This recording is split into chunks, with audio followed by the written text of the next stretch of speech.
and once again, welcome to our interview series on decoding offer shopping by OfferDecline. I'm Deepthi, your host, and I'm glad to introduce our guest for today's interview, Subnesh Sharma, who is Senior Director HR at 𝗗𝗏𝗂𝗃 Technologies. As we all know, recruitment can be a challenging task for any organization. One of the biggest challenges that organizations face during the hiring process is offer decline, which can cause significant financial losses and wasted resources. That's why we are here today to talk about the solutions that can help recruiters and organizations address this issue.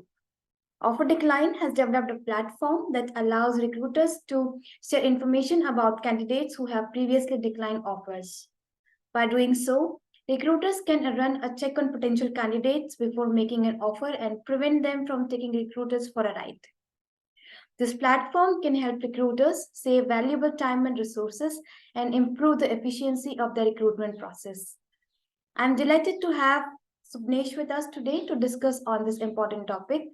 Throughout the interview, we will be exploring some of the challenges and effective strategies involved in this crucial aspect of hiring.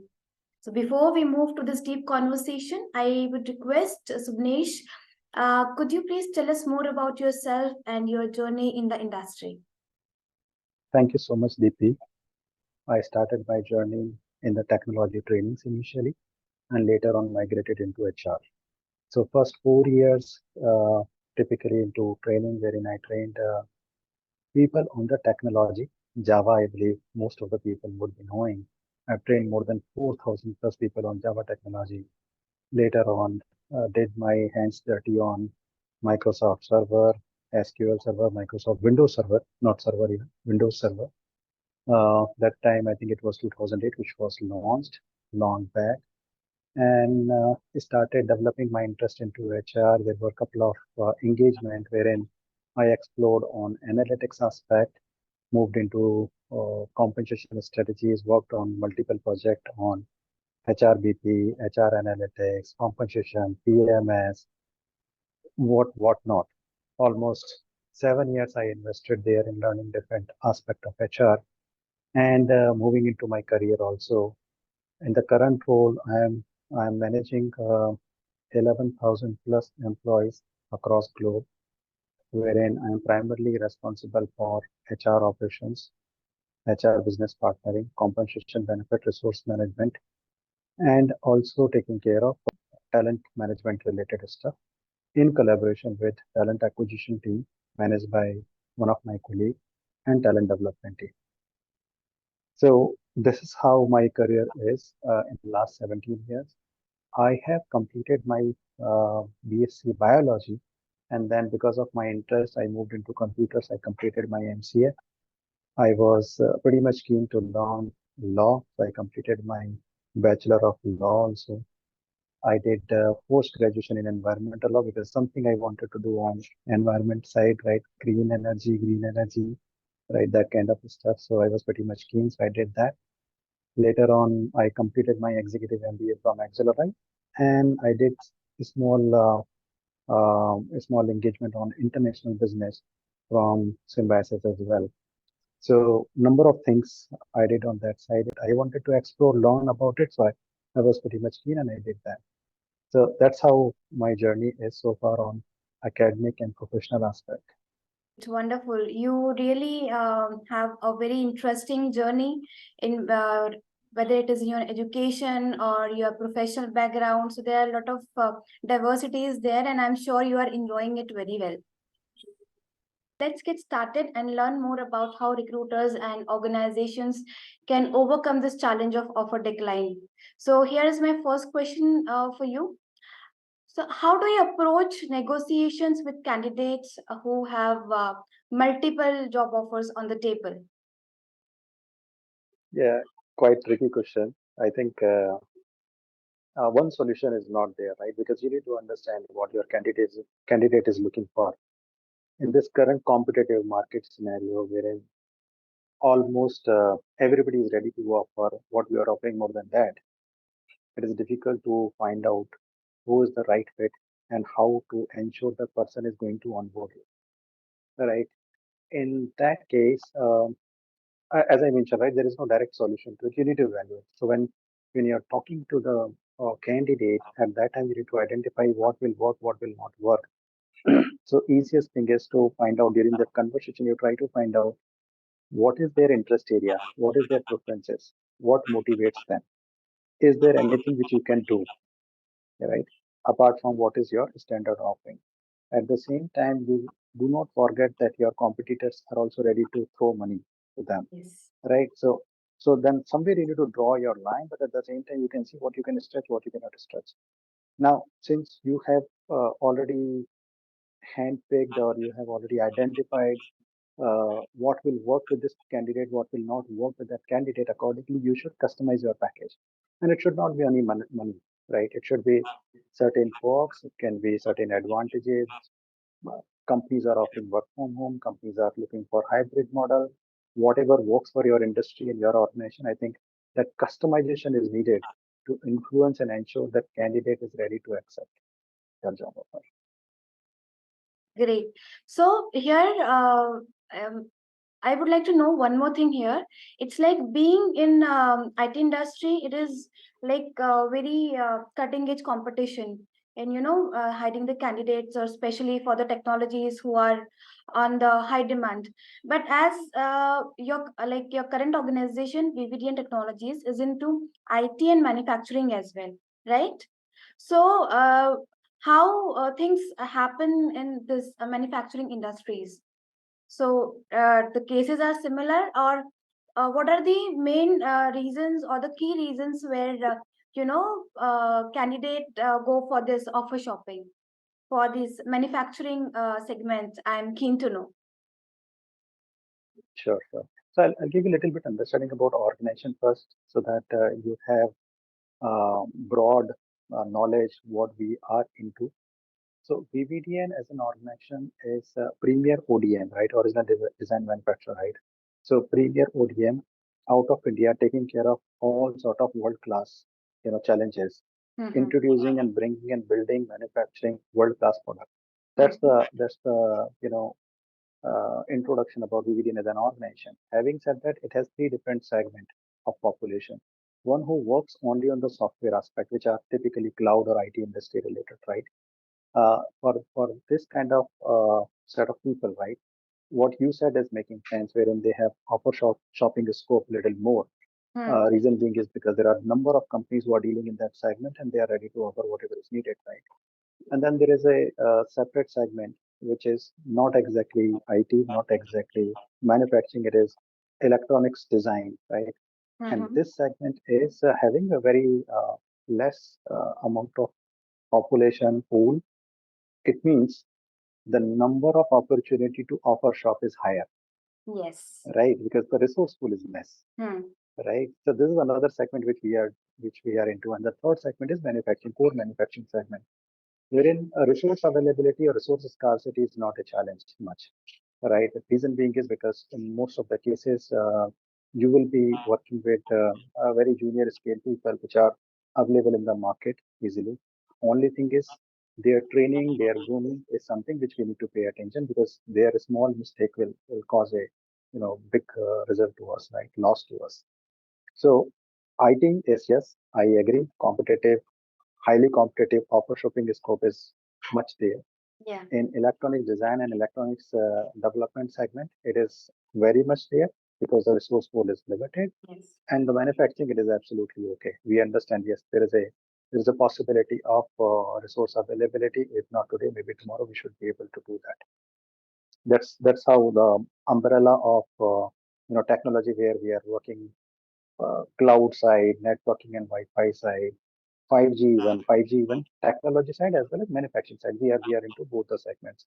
Similarly, Internet of the Things, you would have heard about it, wherein one device is talking to another device. For example, if I'm getting into the room lights turn on, right? I'm taking certain general examples so that people can correlate, but we are way beyond that.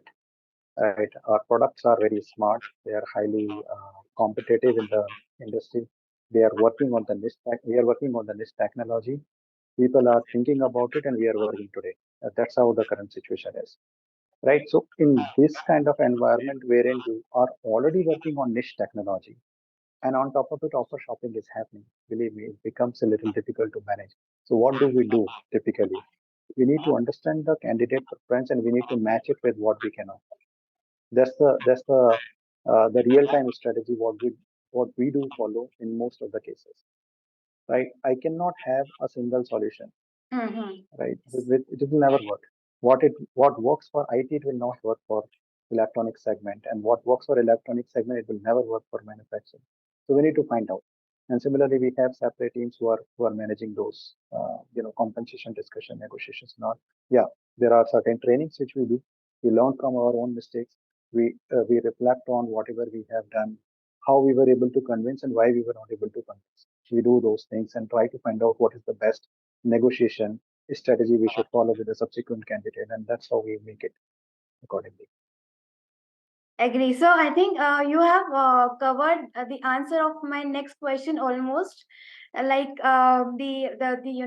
some challenges which you face in your industry. But could you also help and add on some of the practical examples or some situations, where how you overcame such challenges, maybe strategically, or maybe what are the ways you use in that particular situation? Some examples. See, what I can tell you is, whatever you do, right, even though you do it right, or even though you are doing it wrong, whatever the result is, consequences are, you should still reflect what made you success, what made you not to get success. Both the things you should find out.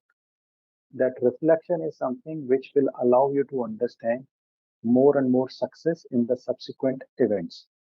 Now, as a talent acquisition specialist, as a HR person, normal HR person, whatever you do, you reflect.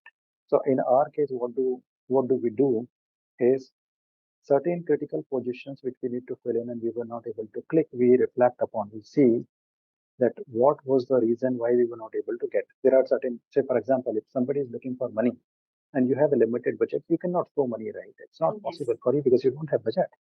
Now, if I try to apply any tactics, it will never work because person is looking for money which I cannot offer. Yes. But what I can see is, during the conversation, I can understand the inclination, the interest level of a person. For example, if I say that, okay, we are working on some niche technology in Wi-Fi segment, and the person is also from Wi-Fi segment, and it makes sense, then I can easily gauge it. Yes, this is something which I should offer, right? Then the value of money will become secondary, and the interest level takes the first advantage. And I need to push it accordingly. I need to tell him that, was we will allow you to work on this. We also need to tell the candidate what all different things we are already doing, so that he can understand where all he can increase his knowledge base. See, till the time the candidate is not getting an advantage from my company or from me, he will never come to me. So what is that advantage? Now, first is interest level. Now, after interest level, I need to pitch in that interest level. Okay, in this interest level, we are doing this. This is what you will learn. These are the certifications aligned. This is how your career pathing is going to be. This is you will be after 3 years, after 5 years, after 10 years. I need to project that, right?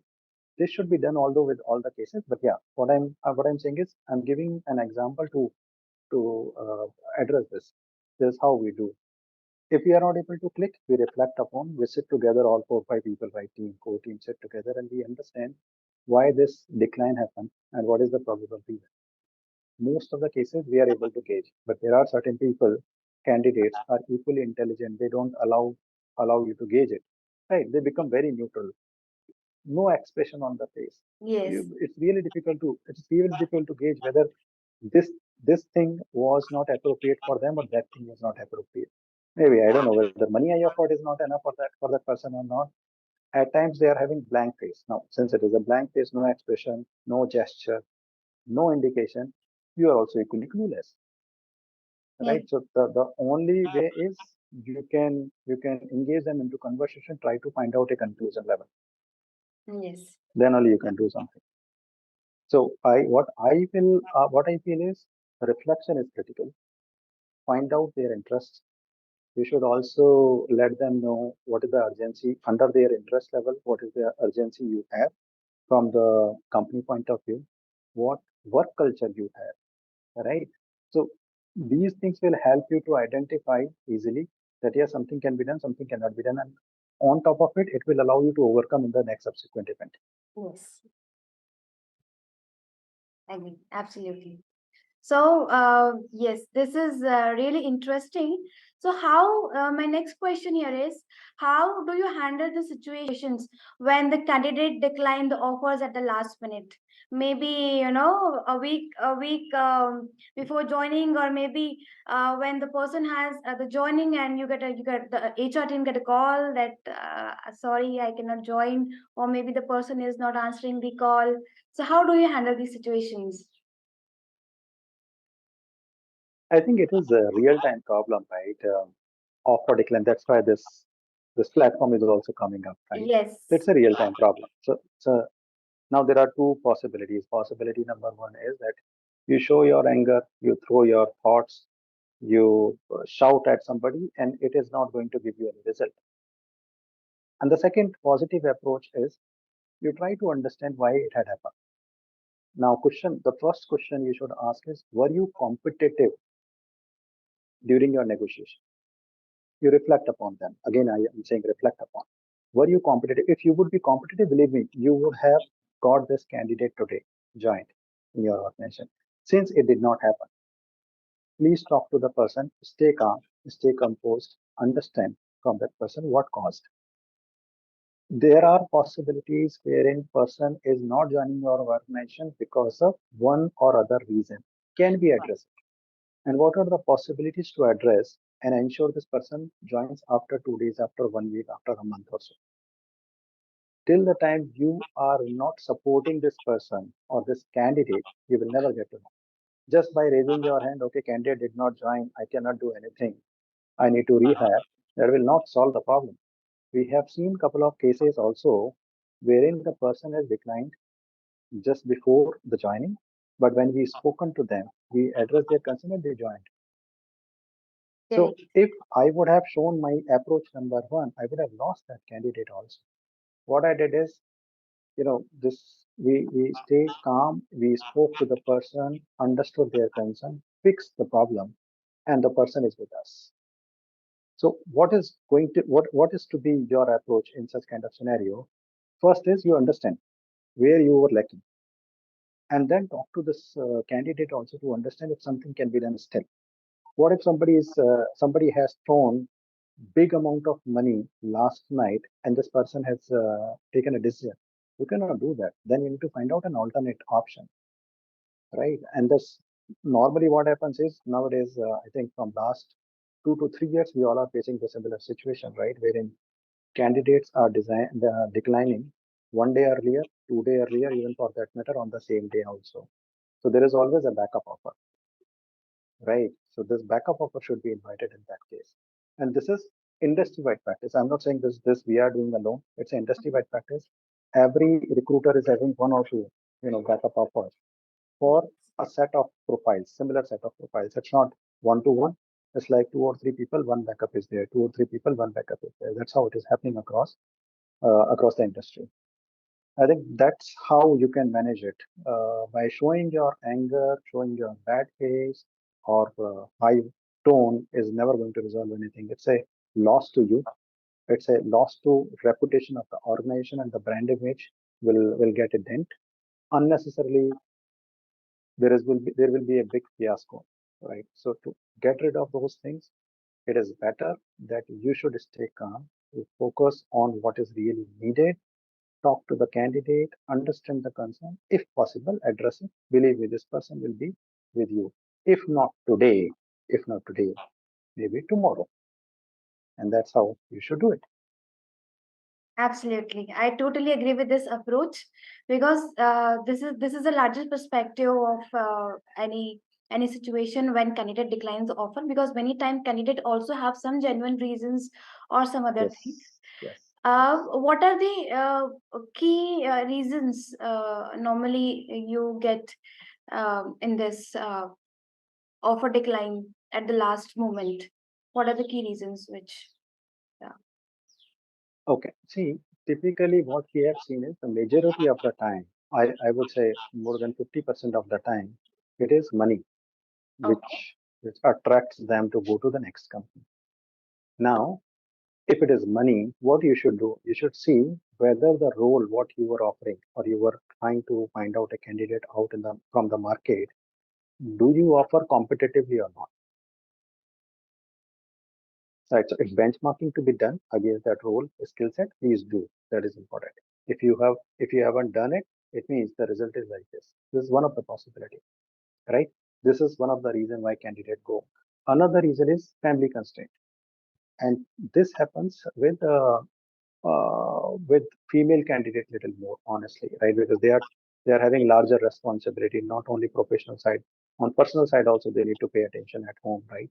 So they don't want to come out from their home location. What if you have offered remote location and now you are saying, okay, maybe remote location will not work, you need to come to office 1 or 2 days. Now what if candidate would have accepted your offer based on the discussion wherein you would have offered work from home full time. Now you are at the last moment, you are changing your statement by saying at least once you should visit to office. Right. So then candidate will definitely decline. So family constraint can be there. There can be some medical exigencies also.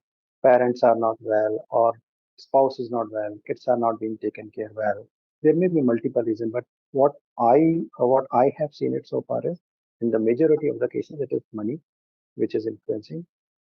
The rest of the buckets can be with family constraint, maybe academic also at times, right? Somebody would like to go for higher studies, they are getting an opportunity, so they are doing it, right? So these are the probable reason. But yeah, money is something which is driving mostly. Oh yeah, one more thing can be there, right? So for example, now we are dealing with the millennials, Yes. right? So these millennials are not sticking to you as a company representative. What they do is they will go to Glassdoor, they will go to Ambition Box, they are going to ex-employee of the organization. They will try to find out what is the work culture of the company, what is the brand image.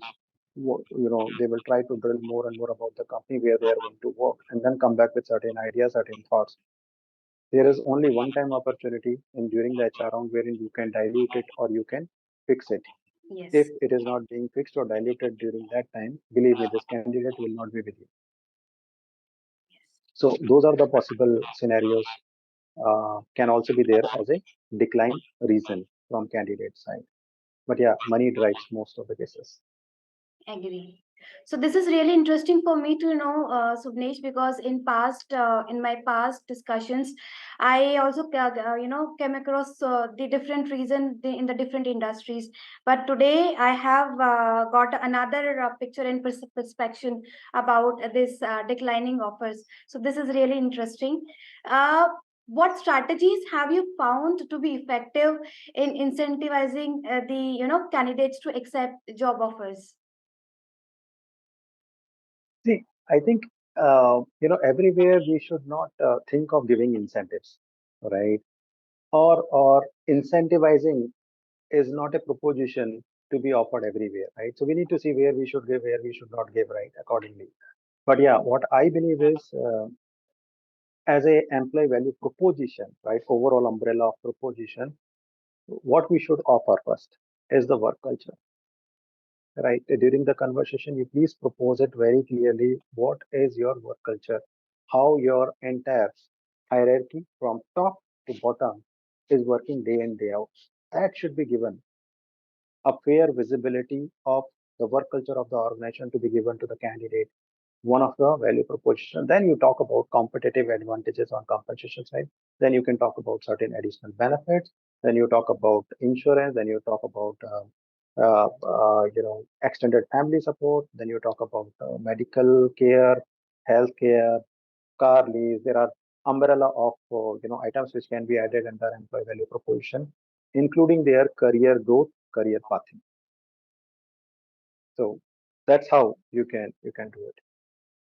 Yes, absolutely. Money is not the only Only driving factor. which drives or the attract the candidates to join any company. But yes, the EVP, the kind of culture or the overall core values of the organizations also matters a lot for the candidate these days. And Yes, of course, of especially course. when the millennials are millennials, as you mentioned as well, that millennials do a lot of R&D before joining any organization. So this is really impacts a lot. See, for them, I think one is they are digital native. Second is their risk-taking abilities are very high, right, in Yes. comparison to baby boomers or Gen X or Gen Y, honestly, right? Yes. I think we believe in sticking to an organization. For them, it is experience exploration. They Exploration. would like to experience. They would like to experience it. They would like to explore it, and if they get satisfied, they will stick. Otherwise, they will switch. Definitely. Right. So for them, everything comes with experience. Are you able to give that experience? Yes. So first experience will come from interview itself. Definitely. Definitely. If HR person is able to give better experience during the interview, they will leave other company and they will come to you. Definitely. I totally agree with this. Yes. So thank you so much, Subnesh. This is really a very interesting conversation for me. Thank you for joining us. It's been a pleasure discussing this important aspect of hiring with you, Subnesh. So I hope that our viewers also have gained valuable insights into the challenges and strategies involved in the offer negotiation and acceptance process. And based on the conversation, it is clear and it is indicating that this platform developed by OfferDecline can significantly improve the recruitment process by providing the valuable information about the candidates who have declined offers in the past. This information can help recruiters and organizations make informed decisions and avoid wasting time and resources. So, if you are a recruiter or part of an organization that is struggling with offer decline, we encourage you to explore the solutions offered by OfferDecline.com. With their platform, you can improve the efficiency of your recruitment process, save valuable resources, and ultimately make better hiring decisions. So thank you once again to Subnesh for sharing his expertise with us. And thanks to our viewers for tuning in. And stay tuned for the more insightful conversations coming soon. Thank you so much, Deepti, and thank you uh, OfferDecline platform in enabling all the recruiters to better gauge who is the good fit for their organization. So yes, I think there is a one more question I would like to ask after your comments. That what are your thoughts on this platform? Like, do you think this is going to helpful for the organizations? Yeah, for sure, it's going to be very helpful. See, when it comes to offer shopping, right? What we also would like to understand is whether this candidate has declined certain offers earlier or not. Now, this platform is having that insight. Now, objective is I should get this position fulfilled ASAP, right? Yes. What if I'm not choosing the right candidate who have a tendency to decline the offer at the last stage or maybe just earlier to the joining date? At least this platform will allow me.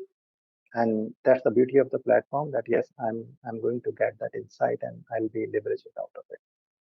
I think somebody's idea is very good. They build this OfferDecline platform. I think Mr. Vivek and his team is taking care of this entire initiative really well. Great, great.